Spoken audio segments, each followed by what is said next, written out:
Good morning, everyone. Welcome to Indian Support Center's inaugural ISC Online Workshops program. Today's topic is on healthy relationships. I, Prajay Perambakam, Secretary and Board Member of ISC, will be the technical moderator for this session. A few house rules before we kick the session off. Please note that this session is recorded and posted on our social media platforms. While joining the session, you provide us consent to do so. If you wish to remain anonymous, we suggest disabling your video and use a pseudo or anonymous name when you log on. I request all of you to remain on mute except the MC and presenter. Only if you are asked to speak, you may unmute yourself and speak, but mute yourself back once you are done. You are free to use the chat section on the site and make comments or ask questions about the meeting. The questions will be chosen based on this for our Q&A session. If we run out of time, we will still answer the remaining questions as a follow-up later. I wish to now introduce IMC for this session, Jaspreet Chopra. Jaspreet is one of our pioneer volunteer directors providing family support at ISC. She is a lifelong actively serving volunteer member of few renowned Indian associations in Australia for over 21 years. She holds degrees in English and BEd in political science and psychology, and courses in ethics, public relations, and counseling. Jaspreet currently works as a manager with communities and justice in the field of women and children. She is a grandmother of 2 young children, with life experience of struggles of moving to a new country with great enthusiasm. She has a strong passion of guiding, helping, serving, and strengthening the community. Jaspreet, the virtual flow is yours now. Thank you, Prajay, for introducing me. That was a nice introduction. Thank you. To all my friends joining us in the forum, good morning, namaste, sat sri akal, Vanakkam, Jai Shri Krishna, Assalamu Alaikum, and hello. We start with acknowledging the owners of the land. I would like to acknowledge the traditional custodians of the land that we all meet while attending this workshop virtually. We also respectfully acknowledge elders past, present, and future, and accept this land belongs to them and will always belong to them for generations. We recognize the strengths, resilience, and capacity of Aboriginal people from this land in the same way as we respect our own motherlands, which we left behind but are still connected to through our values, morals, and family connections. I'll talk a little bit about Indian Support Center. ISC was established in March 2015. Given that there was strong need of an establishment which was bonded with Indian culture and understood the needs of community and was able to assist. We service Indian and our neighboring subcontinent communities, as well as are open to lend a hand to any other communities who need support and guidance. We have further projects in ISC. ISC assists in guiding new migrants settling in Australia. We have a successful volunteer program, and I would be proudly saying that we've had 3 volunteers who have won Volunteers of the Year this year, and Prajay is one of them. So congratulations, Prajay. We also do referrals for legal issues. We do referrals and supports for immigration. We do job search assistance, guidance with resumes, running workshops for preparation in job search field, workshops for domestic violence, and providing support to victims of domestic violence, which can be either men or women, or LGBTQI. For more information and ISC programs, you can visit www.indiansupportcenter, that's one word, .org.au. And mind you, center is with CENTER, and www.facebook.com/Indian Support Center. Sorry, I shouldn't have said dot. I'll repeat again. www.facebook.com/Indian Support Center. One word. Now I'd like to introduce Saryu Rao, Volunteer Director at ISC. Saryu has a background of a psychologist. She migrated to Australia in 1988 and worked as a psychologist in St. George Hospital for many years. moving into Westmead Hospital till she joined her husband's business. She has wealth of knowledge as psychologist, and it has been a pleasure to work with her as a volunteer for nearly 20 years now in Indian organizations. Passing on to you, Sarya. Thank you, Jaspreet. It has been a very interesting journey for the past 20 years working with you too, Jaspreet. It's pleasure because both of us shared the same community organizations and same field, more or less. And it has been a very interesting journey working with ISC and going through the journey of for the past 5 years. At the Indian Support Center in last 5 years, time to time, we have experiences with people in relationships stating that we are not happy in the company of each other. My partner does not understand how I feel. My partner does not trust me. Checking on my phones and WhatsApp messages. We are not compatible. I think he or she does not like me anymore. We are different and not connected. I do not have freedom of what I want to do. My partner does not help me in domestic chores. I need a break. I do not have my time with the routine life. I want to live the life of my choice. Her family interferes from back home. My partner has to send money to their family, which has influence on my lifestyle here. These statements led us to think about if people really understand what relationships, what it means, what is involved, what are the expectations, how they change over time, and what goes wrong and how to manage it.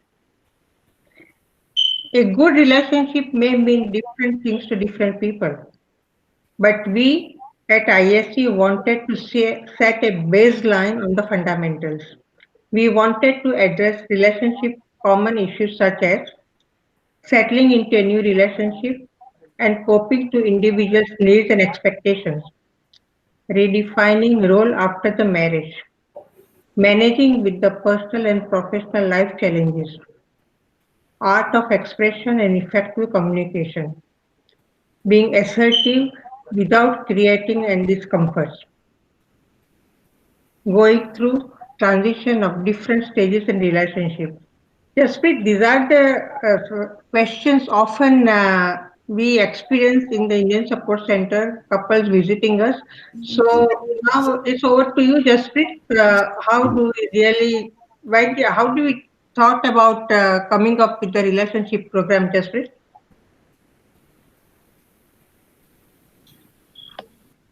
Jaspreet, You're over on, to you. you're on mute, Jasprit. Sorry, and I was talking. Sorry. Okay, and I just thank you so much, Saryuji, for handing back. And that is, those questions are all true.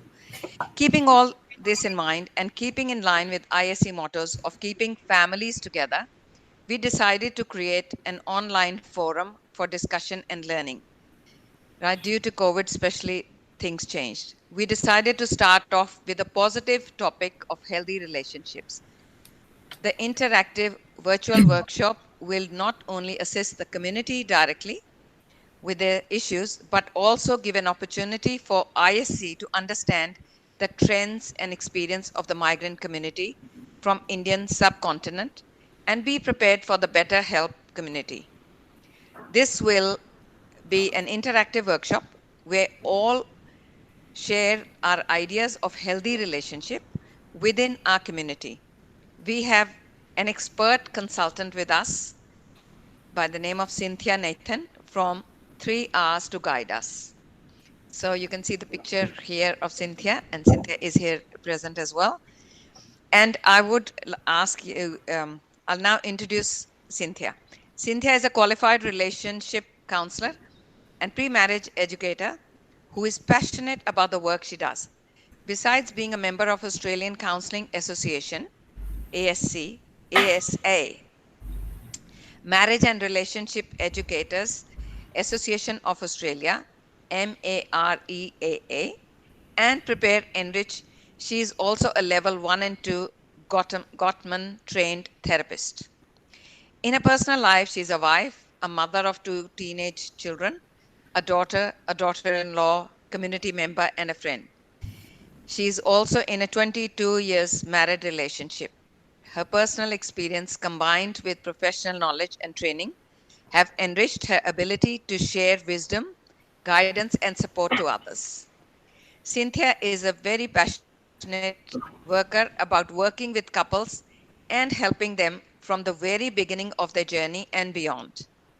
Her role to support couples from all walks of life and in building a solid foundation which recognizes and builds upon their strengths and needs and individuals and together.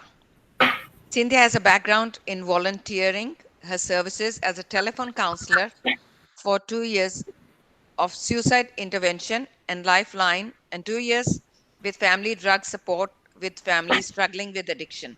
So she's quite an experienced volunteer as well. She provides her service. I can go on and on about Cynthia, but I also want you to know that there is a chat box on the side, right? So feel free to add your questions and ideas in the chat box. Prajay will keep an eye on the chat box. He will pick up most current issues and we will talk about them. We also have Dev Jaswalji with us, who will also keep an eye on the chat box. And if there is something, he will send a message to Prajay. I can go on, as I said, about Cynthia, but I also want to say another point that we have few language translators in the group. So please do not hesitate in speaking or writing in your language, right? And the preferred languages we have are Hindi, Punjabi, Tamil, Telugu, and Gujarati. I open the floor to Cynthia. Let's talk openly and respectfully.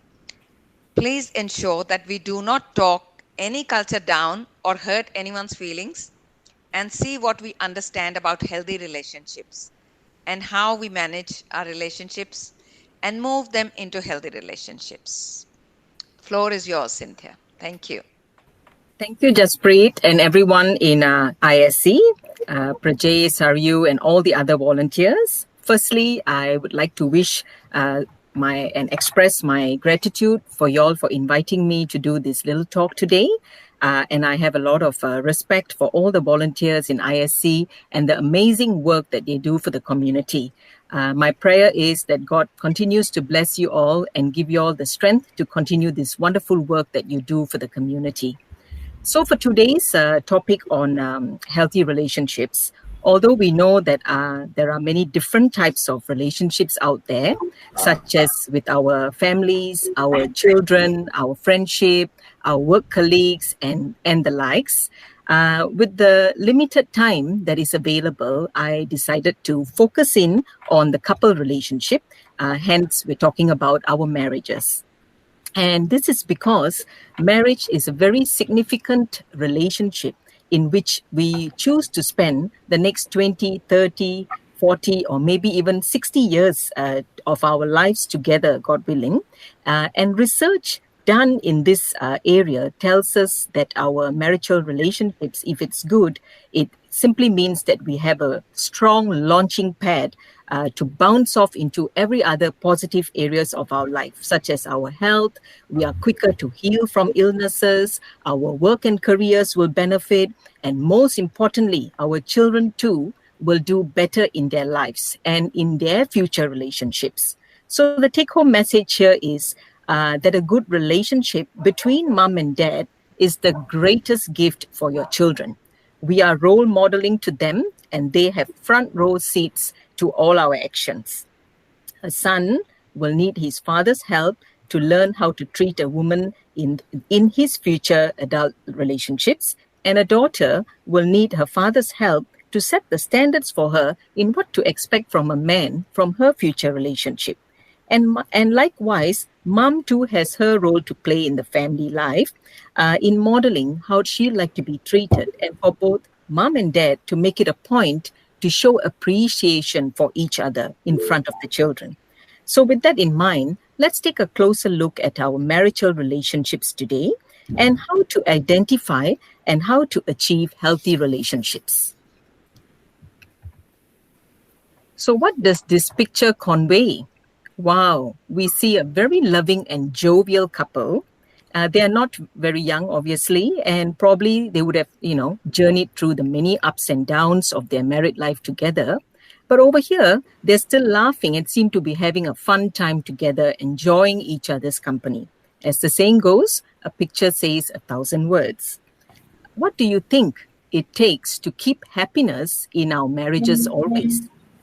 There is no one way of finding a happy and healthy relationship, because relationship is a two-way street. Give and take is very necessary. But one word we cannot ignore is WORK, work. Marriage is a work in progress. Relationships are defined as a very vital and integral part of our lives, but it's not an easy ride. We are all social beings created for connection with others. And in this time of pandemic, this can't be further from the truth.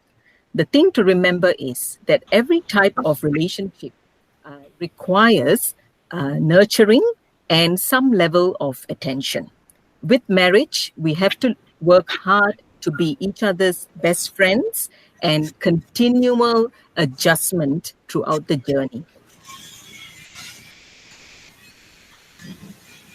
Great qualities. We all want to and hope to achieve these great qualities in our marriages, such as longevity, lasting love, togetherness, happiness, and success. Relationship education is vital in providing you the skills and tools to achieve all of this and some more. However, there are no shortcuts, and the work is going to be intentional. Let's stop and take a look at what I mean here. We prepare for almost everything in our lives, such as our driving license, our exams, our careers, and even for running a marathon. But we don't prepare for marriage and beyond. The wedding is one day, but the marriage is a lifetime. And yet, no one teaches us how to be a good, caring companion, to have empathy for our spouse, compromising skills, have good communication skills, how to handle our conflicts, and most importantly, to forgive, and all the other little bits and bobs which are vital to the survival and success of our marriages. We probably learned whatever we know from our parents and them from their parents. However, nowadays, there are various new challenges that couples are faced with compared to the time of their parents. And we need to be better equipped to face these new challenges. For starters, we live in a digital, fast-paced world. In Australia, many of us are migrants faced with immense challenges compared to our lives back home in terms of lack of family support, job insecurity, and domestic help.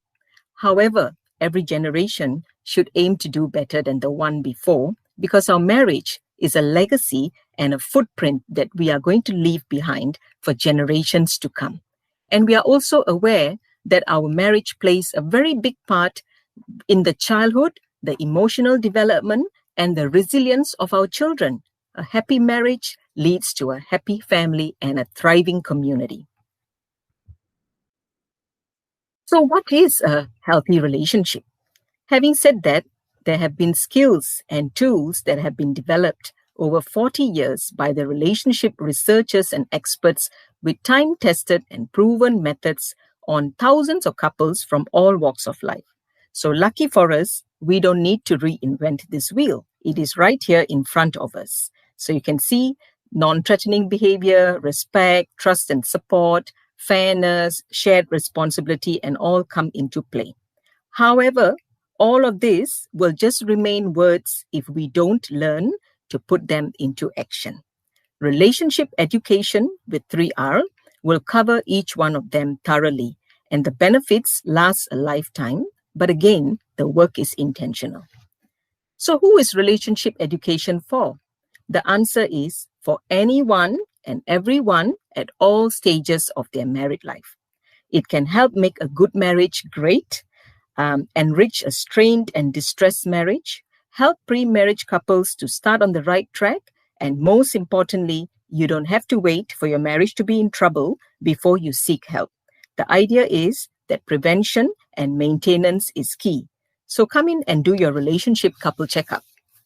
Healthy relationships are proven to be vital for our emotional and mental health. There is a direct correlation to our psychological state and also to our immune system. In marriage, we want to experience fulfillment, joy, security, and satisfaction. Otherwise, what's the point? No one wants to get married and suffer for the rest of their lives. Winning together versus winning against. Now, conflicts are inevitable in all relationships. We're all different with different opinions, values, worldviews, and personalities. So in our relationships, we cannot eradicate conflict, but we can learn the skills and tools to manage our conflicts. In fact, the experts reckon that some level of conflict is actually healthy in our relationship because it is a catalyst for closeness. Having said that, the real stuff is in learning to use the specific tools for structure in communication during our conflict, the rules of engagement to maintain love and respect and talk to each other in a dignified way. So it's almost like a choreographed dance that you see this couple doing. It takes two to tango, 2 steps forward, 2 steps back, and away we go. It's all taught through relationship education in 3R counseling. So learning these skills can help us grow closer in our conflict instead of becoming divided. And this is a very invaluable skill that will pay dividends throughout your relationship. Or you see the other analogy here is the conflict in a boxing ring, where although there are rules, the partners are opponents seeking to bring each other down and knock them out to win. We seek a win-win in our marriage, not a win-lose. Nobody wants to live with a loser. And remember, we are on the same team, companions on this journey. Let's talk about compromise. People seem to think that they'll just get married and love will see them through the rest. Well, it certainly could to an extent, but not all the time, because life can throw unexpected curveballs at us. Reflecting on my own life, being an only child raised by a widowed mother, the first 3 years into our marriage, both of us a happy-go-lucky couple aged 29 years old and expecting our first child, we suddenly faced a big challenge when my mom suffered a massive stroke which left her paralyzed and unable to walk. We had to learn on the go to cope with this immense pressure and responsibility at a young age whilst coping with a newborn baby. Then 2 years later, when we were expecting our second child, my father-in-law's health took a turn for the worse, and we had to learn to cope with and manage his needs as well. So life happens, and it can happen when least expected. And the research shows us that many marriages can crumble because of this unexpected stress, exhaustion, and illness in the family, or people just thinking that they are incompatible. So there are issues around loss of job, death of a child, unable to conceive a child, all are big contributors to relationship breakups. 1 in 3 couples are divorced each year in Australia, with no exception to any particular race, color, or creed. And many more struggle in this journey and dissatisfaction over the gap in their differences or disagreements, which tend to compromise on their traits. And then people are feeling that they're living their lives not being true to themselves. Sometimes, sadly, one partner may have even checked out emotionally of the relationship and may only choose to live together for the sake of the children or the mortgage. But is this really the way to live? If you have ever felt that you had to compromise on your own personal traits, such as being considerate, being honest, being respectful, there is another way.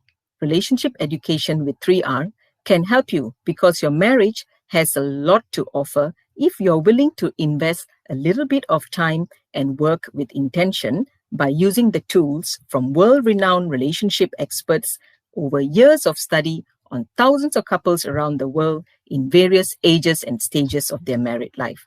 And both of you deserve this. What is the difference between a healthy and an unhealthy relationship? So looking at this slide, we can establish that love alone cannot sustain us, and we need more than that throughout the journey, and it's called intentional effort. Remember that the aim here is not to seek a perfect marriage, because only God is perfect. We are seeking a good enough marriage, and it still requires effort. And as the saying goes, marriage is a work in progress.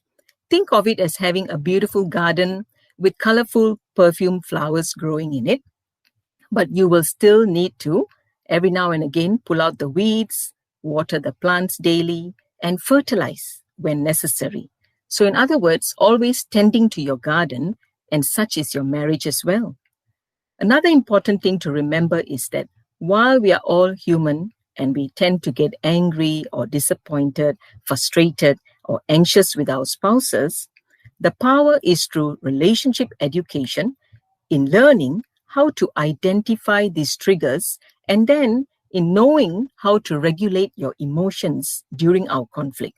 And that can help us from preventing the pot boiling over. I strongly believe in my heart that this type of relationship education sessions can help prevent domestic violence, which is an endemic in this country. Relationship education with 3R will cover all of this in detail. Without reciprocation, there is no relationship. Reciprocation requires people to be invested in their relationship. It comes with the art and the skill of learning how to repair and rebuild our couple relationship after a conflict. And it is also a lifelong skill to have, very important for us to be able to maintain healthy relationships with each other. The experts refer to this as the masters versus the disasters of relationship. It's not like a master's in our education, but one that is more important and crucial to our couple life. The masters of relationship are the people who recognize areas of differences or disagreements in their relationship, and they're willing to find a new and creative way in fixing it, talking about it, and finding a resolution together.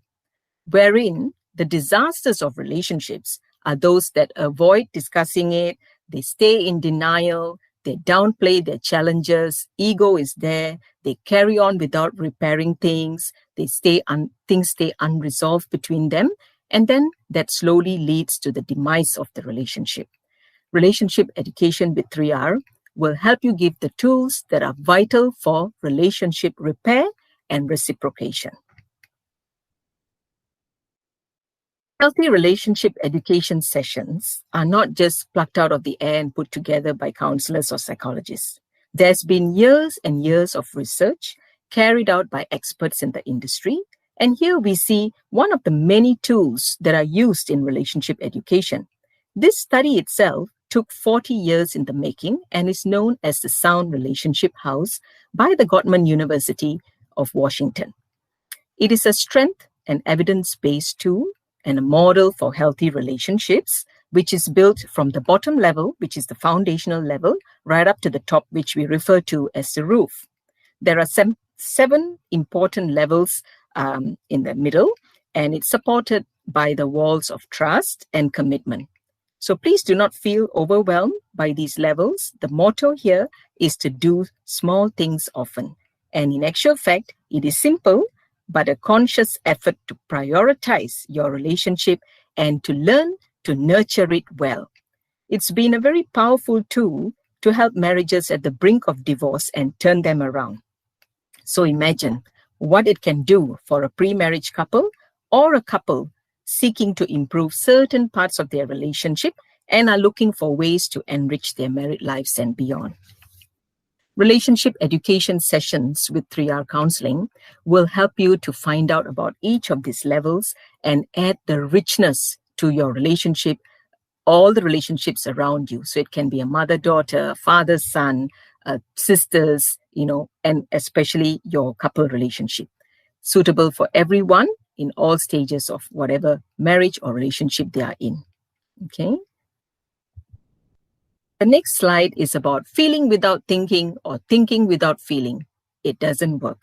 So a new idea around this is, it's vital for us to know each other's scripts, our own insights and thinking and feeling of our loved ones.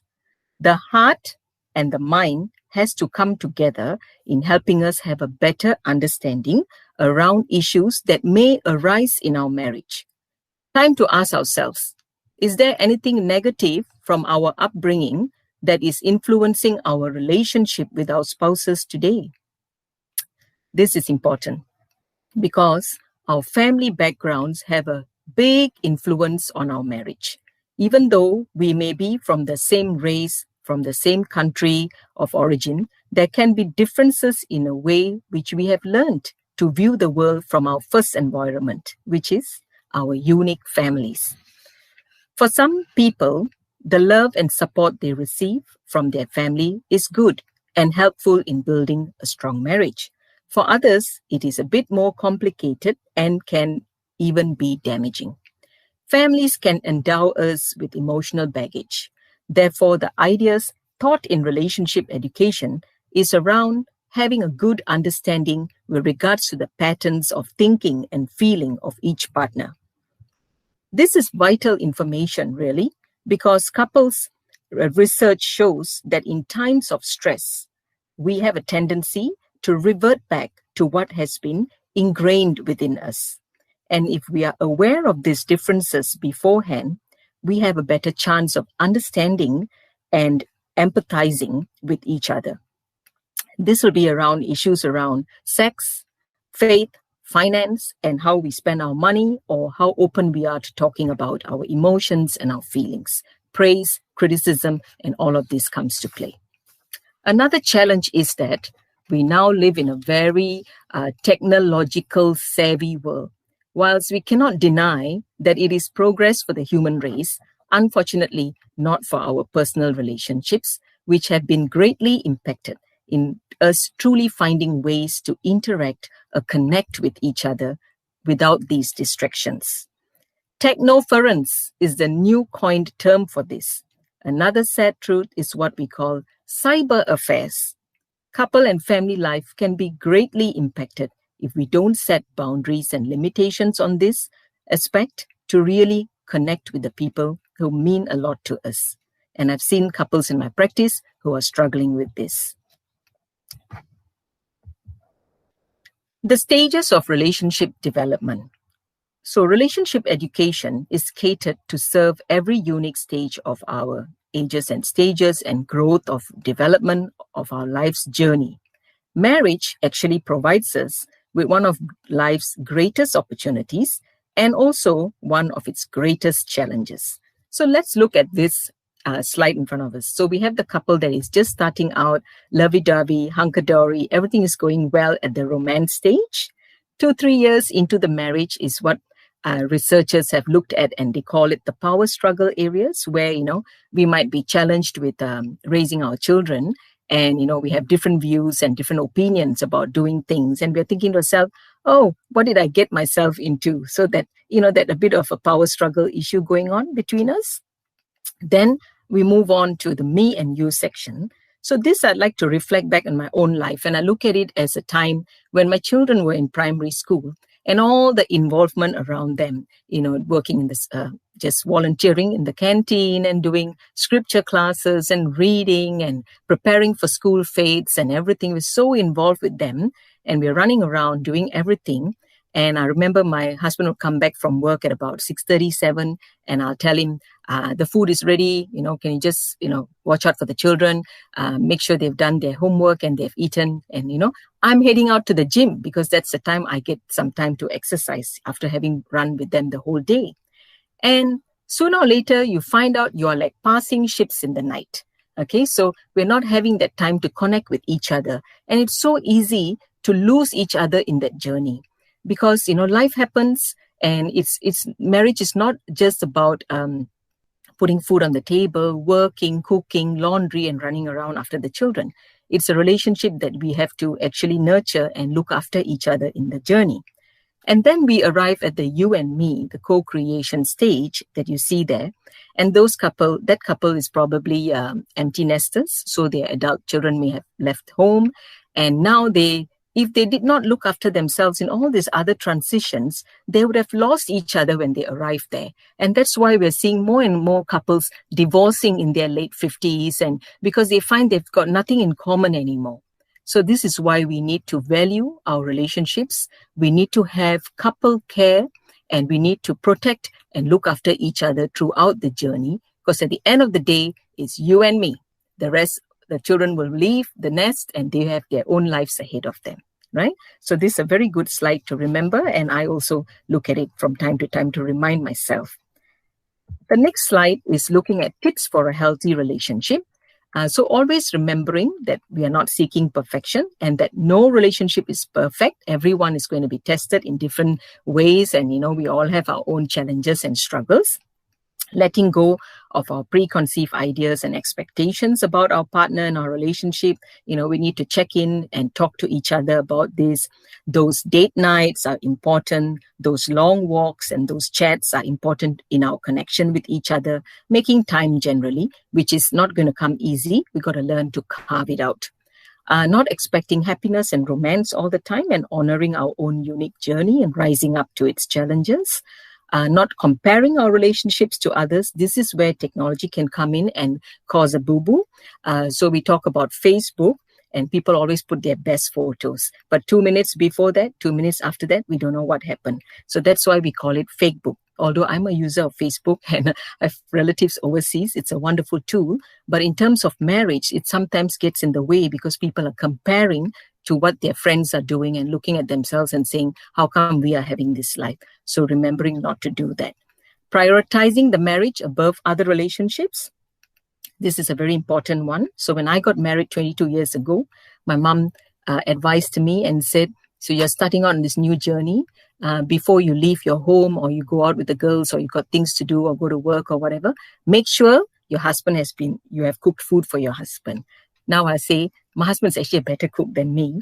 And, it's just the way we prioritize for each other. So if I was going on a long journey, he will make sure that, my tires are filled up with air. I've never done that in my entire marriage. And so, there's give and take. I do certain things for him. He's appreciative of it. And he does certain things for me. We have to show that we prioritize each other. Cultivating the we in a marriage, difficult for some people. From the me to the we is a transition into making decisions together and leadership roles as well. So that's another area that some couples struggle with. And remembering to seek help early in the same way as we seek other professional services. Why? Because we send our car for service twice a year. We might visit a doctor once a year.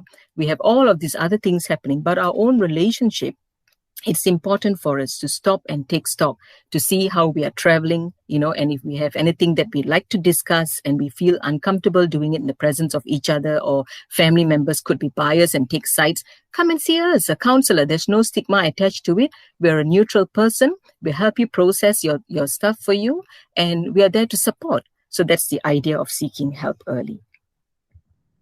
And we look at this couple growing happy together in their later years. So how are we going to achieve this? Number one is to accept marriage as an opportunity to build one of the most intimate of relationships and the benefits that will go way beyond ourselves, because it's about passing on the legacy to our future generations. We want to look back and feel proud of this relationship as one of our greatest achievements in our life. As with everything in life, there will be challenges, but let's change the view of our challenges and learn to look at it a little bit differently through the lens of relationship education, which is learning to accept the challenges as an ongoing process in learning about what it means to love and cherish another person, to look beyond our own needs, and then to go on finding about what is important to our spouse, and then make the necessary adjustments together, reflecting on our own behaviors. It all comes down to our commitment to loving one another, giving and serving of each other. And research tells us that loneliness in a marriage or living in a high conflict marriage with little or no affection at all is more toxic than divorce. The quality of our relationships keep us healthy. It preserves good mental health. It protects our brain, keeps our memories intact right through old age, and helps our immunity. So it's worth investing a little bit of time and effort in relationship education to equip you with the skills and the tools that you need for this course of your life, right? So at 3R Counseling, which stands for Relationship Responsibility and the Reality of Marriage, I'm here for you, devoted to helping you to achieve all that marriage has to offer: love, life, marriage, parenting, and beyond, to help your relationships thrive. Would you like to be a master in your relationship? Come on in and get your toolkit from 3R Counseling. Thank you, and I look forward to helping you achieve the best from your relationship through my services in 3R Counseling.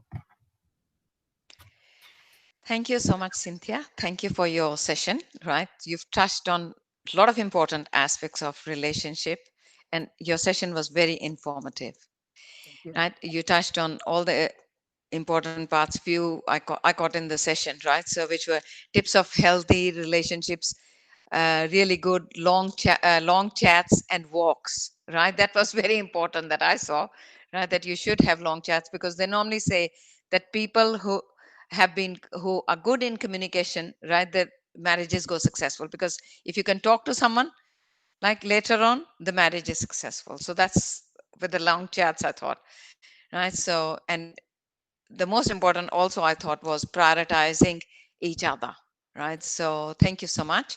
Accepting marriages, opportunities, and passing a legacy. So you did emphasize a lot on marriage. So thank you. Praja, do we have any questions? So, Cynthia, if you can just go on to the previous slide, just 1 second. Yeah. Okay, so I believe most of us, if not all of us, are in relationships of some sort, right?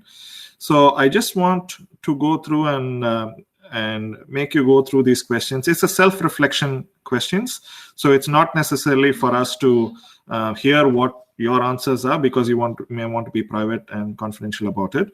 But this is for us to actually think about where we are in our relationships. Okay. So the first question is: do you speak and treat each other with respect? Okay. It may have been in the beginning, but you may have lost the track and gone ahead, and it's in some other place. So do you feel that way still now? The next question is: do you give enough time and space with each other? Because we often forget that just because they are our partner, they are our everything, we take them for granted, and we don't give them enough time or space to get them to do their own activities, because everyone is an individual at the end of the day. Do we do that? And at the end of the day, do we trust each other? Because as what Cynthia was mentioning, in this technology age, where there are a lot more opportunities to meet other people and get carried away and get into other relationships, and there's always the doubt from the other partner: am I enough? Am I going to be the only person in your life? So do we trust each other anymore? And the other question is: do you communicate and understand each other well? I've often had couples come up, presenting their problems to us through the Indian Support Center, mentioning that he doesn't understand, and he or she is not doing what I expect them to do. And the first question I ask is: have you actually spoken about it? And the response I often get is: but shouldn't they know themselves? Can't they understand how I feel? Okay. No, the one thing which we forget is no one is a mind reader.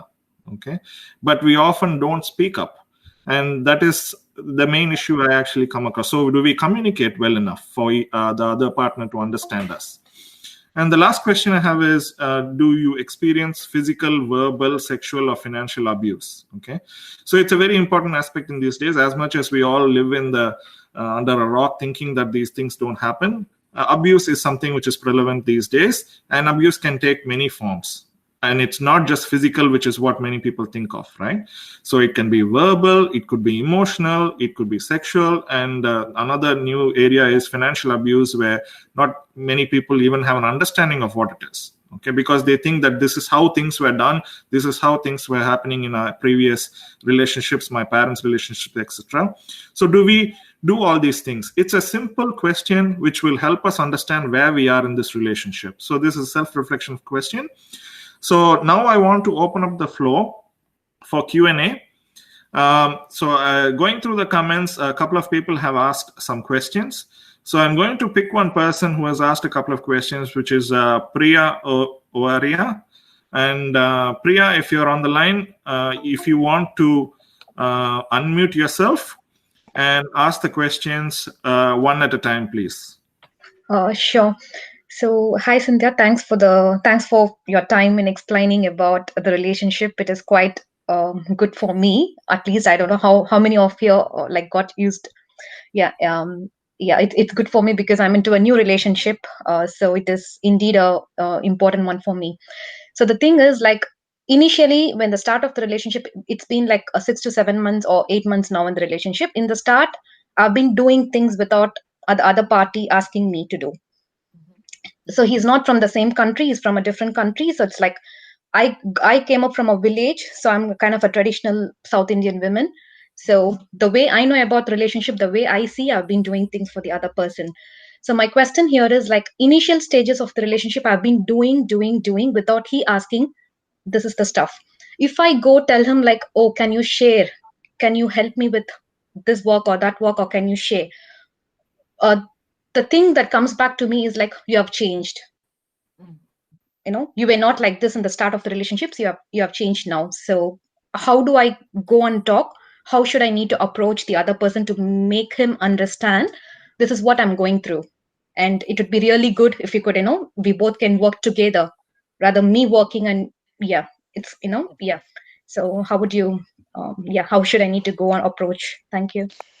I'd like to comment on that, right?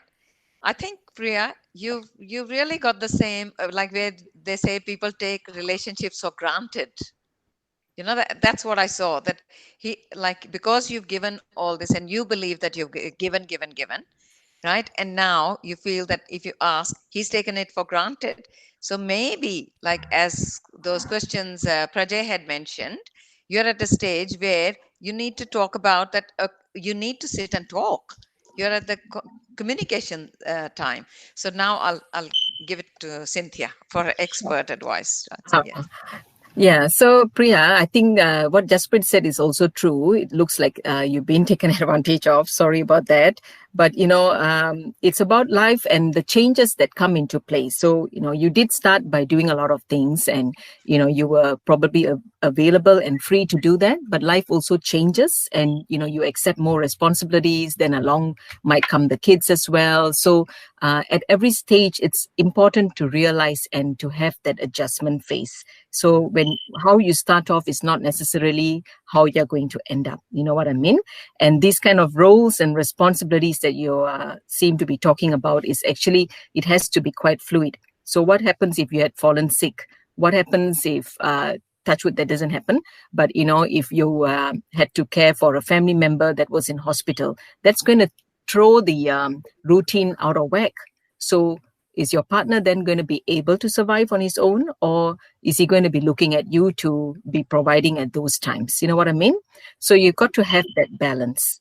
And so how I would do it is, if you come in for a session, we'll talk further about this. Where did this belief come from? And then we look at a list of things that you would choose to do around areas that you have a strength to do and areas where he has a strength to do, so that you can draw out a list and say, I'm better at doing these things. Some people are very good with banking and finance and paying the bills on time.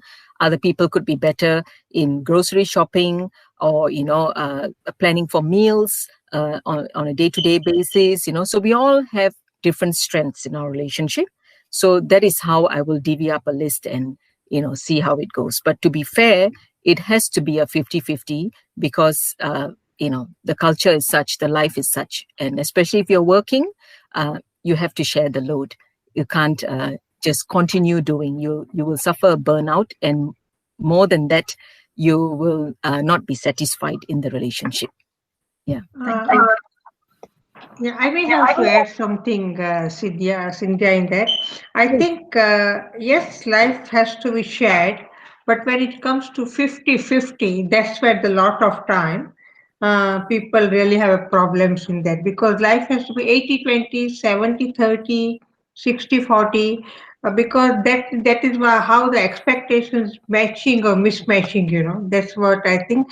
So the bottom line is understanding. Let it be 100%, let it be 80-20, 90-10, but as long as they understand and they expect and express and doesn't assume things to make things better, that's where I think the relationship can be enjoyable. What is your comment on that? Yeah, I think it's true because it's like you said, it's not necessarily a 50-50. That's just a figure of speech, but mainly it should be about sharing the load. Yeah. And sometimes you may not be able to do everything on that one day, so having that understanding to say, okay, we'll put off what we don't really need to do, and we'll do it another day, or that kind of partnership is going to be very important. And Yeah. to realize that you are together on the journey. It's not about one person depending on the other to be doing all of these things for them. It's not like it's a relationship, so it's a partnership. Yeah. Yeah. Yeah, thank you. Just want to make one comment. Priya, you may have got a few tips from what three people have advised you. Yeah. So just for owing for time, I will open the floor to someone else who has a couple of questions. And then if there's time, we'll come back to you, Priya. Is that okay? Sure. Thank you. Does anyone else have a question that they want to ask? I think I saw something passive aggression. Maybe, Cynthia, you can address that, That was my question too. Yeah. Okay. I saw So that. if no one else has a question, Priya, you can ask the question. Yeah. I think Or is Kiran that- has some question. I'll let Kiran to go. Yeah. Yeah, Kiran, please. Yeah, thank you, Priya. Hi, everyone, and thank you, Satya, for the information that you have provided so far. My question is about space, actually. I mean, it's been almost 11 years of my marriage, and since the beginning, I have been this kind of a person who doesn't have much of the friends to go to kitty parties and something. I am not into that kind of a person. But now, if I say I need, like, my husband at home for this work from home and working remotely, so even if I just take out 1 hour doing no home scores, no office, nothing, just for myself, there is a problem coming up. Why alone time? So I just want to know if there's something wrong in my expectation, or how should this to be handled. Yeah. I think there's nothing wrong in your expectation to want to have an hour for yourself to, catch up and self-soothe. Is very important to learn these techniques of self-soothing and what feeds your soul. And also for rest and relax, I think it's within your rights. In fact, 1 hour is very, very minimal that you're asking for. Sounds like your partner is maybe not being very understanding to your needs. And as I said, there's more to life than just cooking and cleaning and running after the kids and, working and doing laundry and all of that. So this recreation time that you are seeking is within your rights. Even when we are under lockdown, the government gives, when we went through, Sydney went through the 4 months of lockdown, we were given an hour or two to go out and, get some fresh air and do some exercise. So, I think you really need to speak up. And Yeah, I agree. yeah, But what if he says it's just his love, it's his concern for me, and he wants us to be together like all the time? Because it's hard to fight against emotions. You can fight against like some strong thing, but it's just emotions. Like, I want to be with you all the time. What is the problem that you're having? Why can't we be together all the time? Why you need alone time without me? Blah blah blah. So that's really hard yeah. to fight with. Yeah, so you got to see where he's coming from and why is it, a problem for him? Because, in having a healthy relationship, it's not all about doing things together. You need some time apart from each other as well. It's part of growth it's part of health. You can't always be attached 24/7. So it'll be interesting to find out where he's, coming from and why. This is the insights that I was talking about, the things that are ingrained in us and things that we bring from our families, So probably the upbringing or, just these ideas around how did this paradigm come about? We need to investigate that. Do you Okay. think it Thank could you. be an issue of trust? Like, do you think like I want to be with you all the time, right? Could Yeah. be trust, or could be like yeah, it's a passive aggressive behavior, right? That falls in nowadays in domestic violence line, right? So yeah, And Yeah. control. also It's it's more of controlling. controlling, Yeah. Power and controlling control. behavior, right? Yeah. Yeah. Yeah, so it's not healthy. And, a part of relationship is assertiveness is not a negative word, especially when you're in a relationship. You need to be assertive in the sense that you are comfortable expressing your needs and your wants and whatever is happening with your emotions. You're comfortable enough to share that with your partner and not feeling judged or feeling like you are walking on thin ice. So assertiveness in a relationship is what we would call equality, equalness in your relationship. You have to be comfortable. If you feel that you'll be misunderstood or you would be attacked in other ways, then it's not a healthy relationship. Can I Thank say you. something, Prajay? Sorry, Yeah, right, go on. to cut you.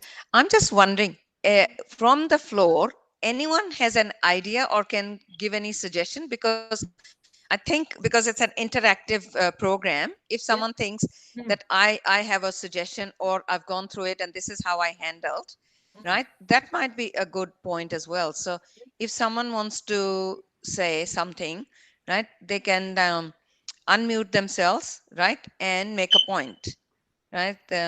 Yeah, which might help Priya or Kiran's case. Like it, like a lot of times, life experience teaches us a lot, right? So, and we've gone through. Some people have gone through it, and so can say, okay, this is how I handled it. Yeah. Anyone? Because I know we've got people who have gone through life experience. Yeah. Okay, well, I think we have a shy bunch here, but if I can make a couple of points, in both the situations, there is one common factor that I see. Okay, both of them have certain expectations, but my question to them is, it's what I asked earlier: have we actually explicitly spoken about this to the partner?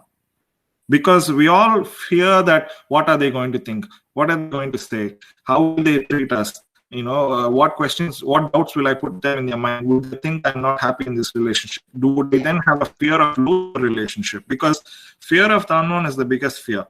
And if people are too connected or too close in a relationship, they fear that losing them might not be an option for them, and by doing that they stop communicating.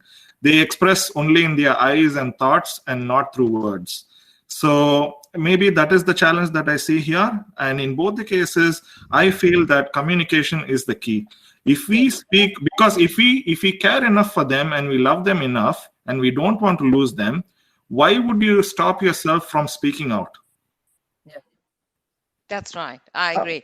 Can And I? even for girls, like if you love them enough and if there doesn't have to be fear, right? Get the courage, right? Start talking, have communication. Yeah. Yeah. Yeah. And if you need help, then don't hesitate in getting any help, please, That's right. because there is help around. Like ISC is there. Cynthia has mentioned about counseling service, and there are other counselors as well. So, like wherever you feel comfortable, right? The first part is that you've recognized something, that this could be an issue, right? Whether it's your issue or their issue, it is an issue. So first part is recognizing, right? Yes. And which you have done. So you've got past first stage. Now it's going to be the next stage. Okay. Prajay, on to answer that, I have already spoke with my partner regarding the same, the question or the concern I raised earlier. So the reply I got back from my partner is like, why do you think our parents' relationship worked in the past? Why do you think divorce didn't happen in the past, but these days it is like quite the relationship breakup and stuff? That's because mom was doing everything and dad was enjoying. So I'm expecting you to be like that, is kind of a reply I got from my partner. So how do you want me to handle this kind of a situation or a reply?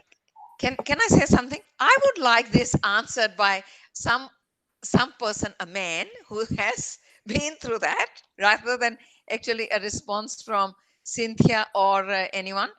Is there someone brave enough in our group, right, who has, because I know there are a lot of people who are experienced, right?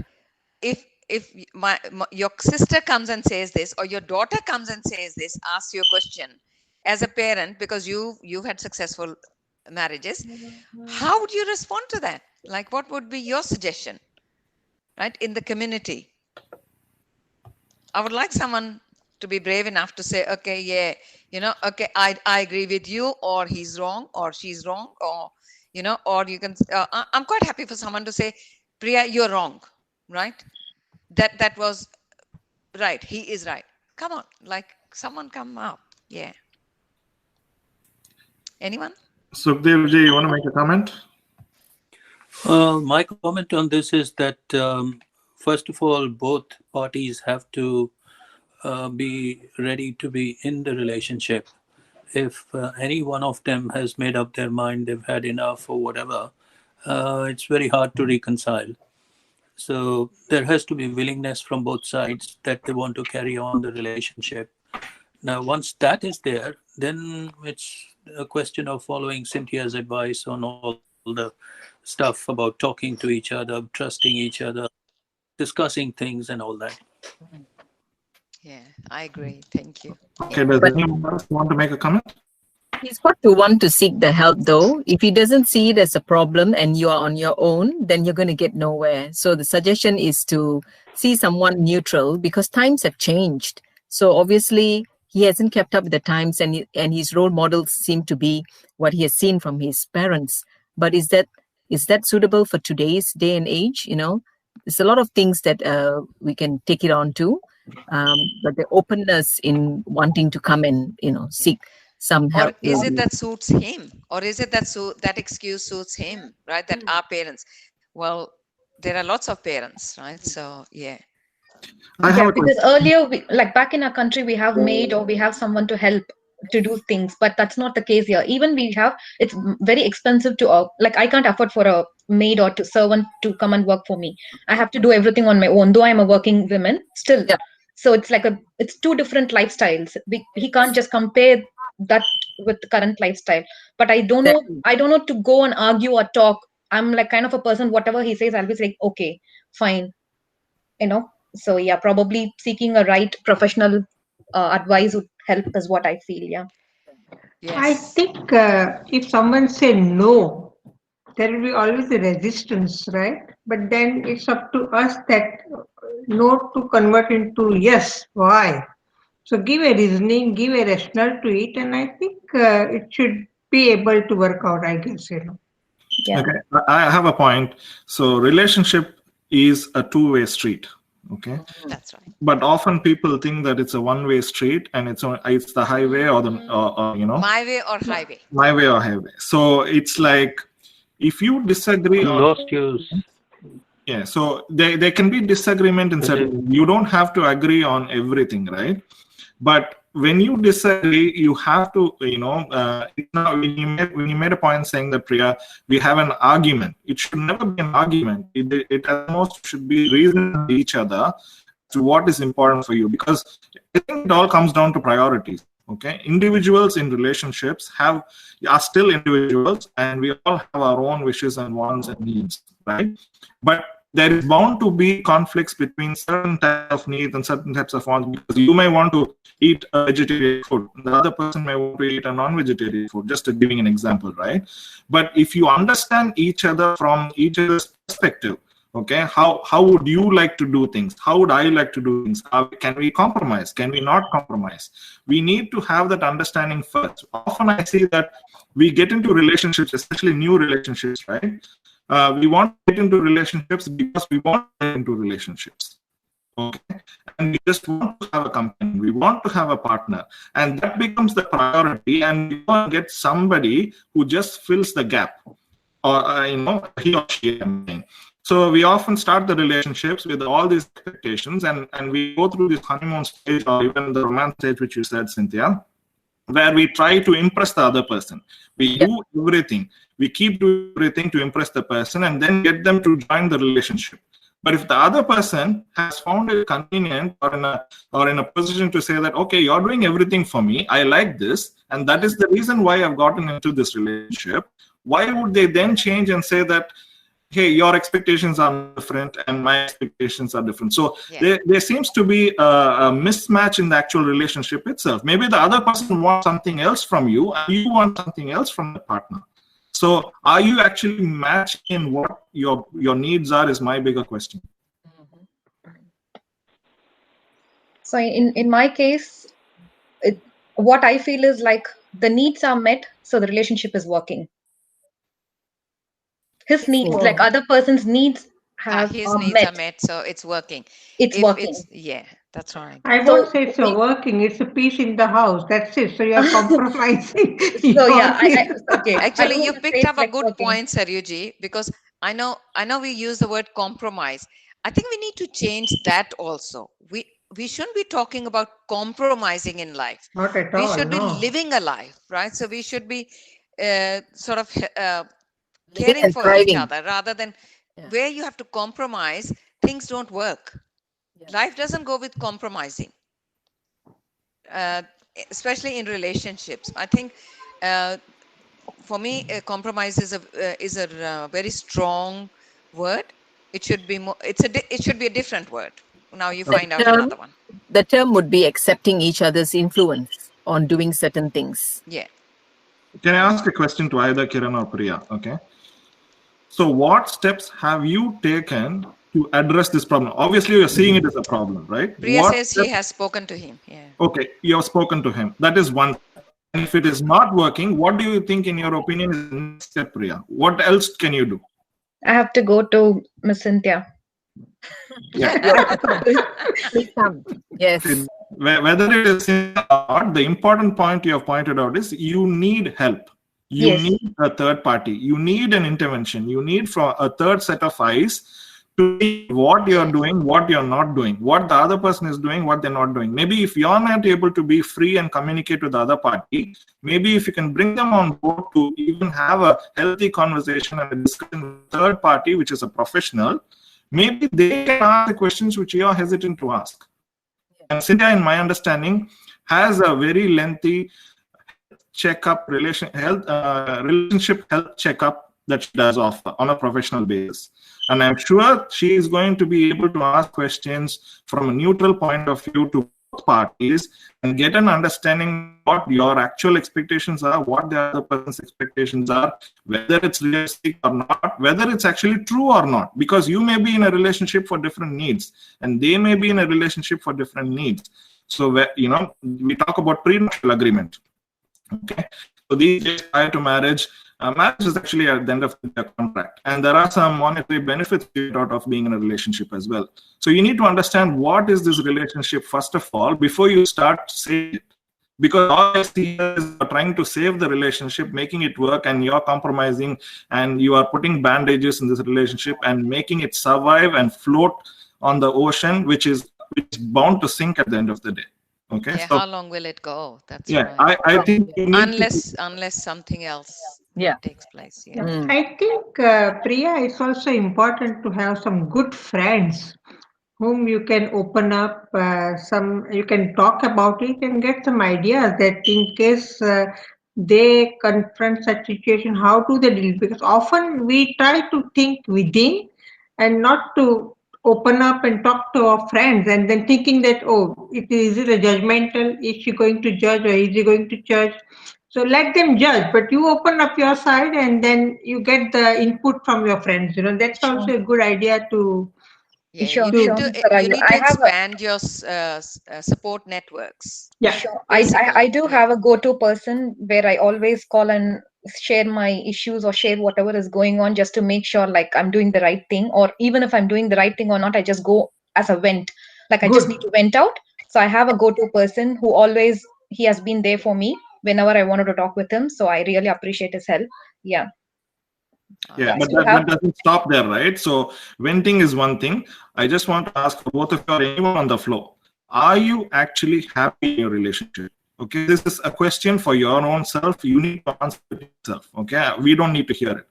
If you are happy in your relationship, then everything else is negligent or you can compromise that. But if you are not happy, happiness Your safety, your freedom, your respect, something you should not compromise. Nobody should compromise on that just because you want to be in a relationship. That's right. Yes. Okay. So does anybody else have any questions before we wrap this up? And we would like some feedback as well, right, guys?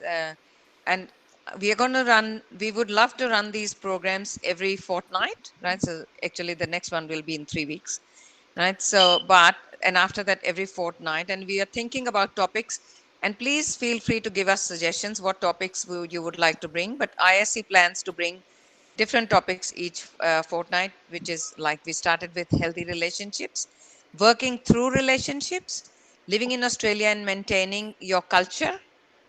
How do we make friends while maintaining our family norms?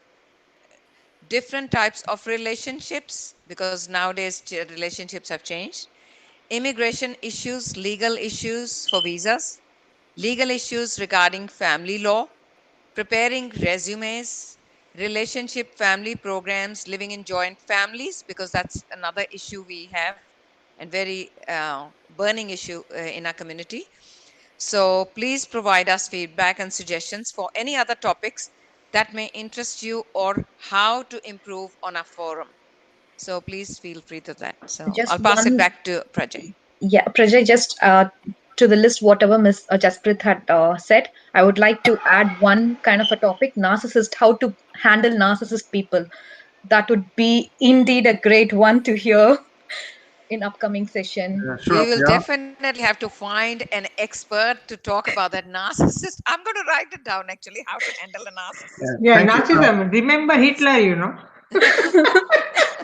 Yeah. So it is good that you have identified a trait which could be a kind of relationship you're in, because narcissistic people, there's quite a bit of characteristics about them, and it's quite difficult to manage them, because whenever you go and explain anything to them, they are going to turn it around and say that you are the cause of it. Exactly. Yeah. Exactly.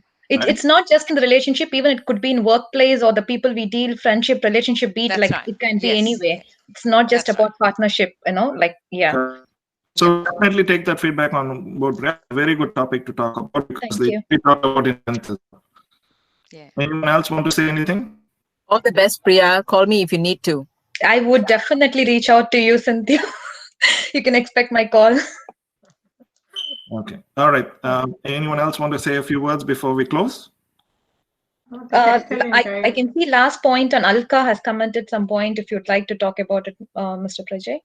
Yep. So just give me a second.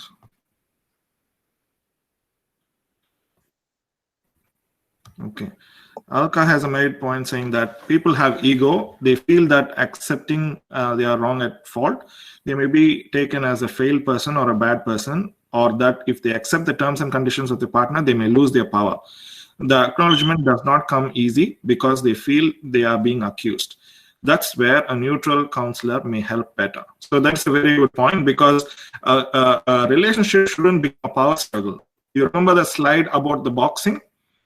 That is what probably is happening.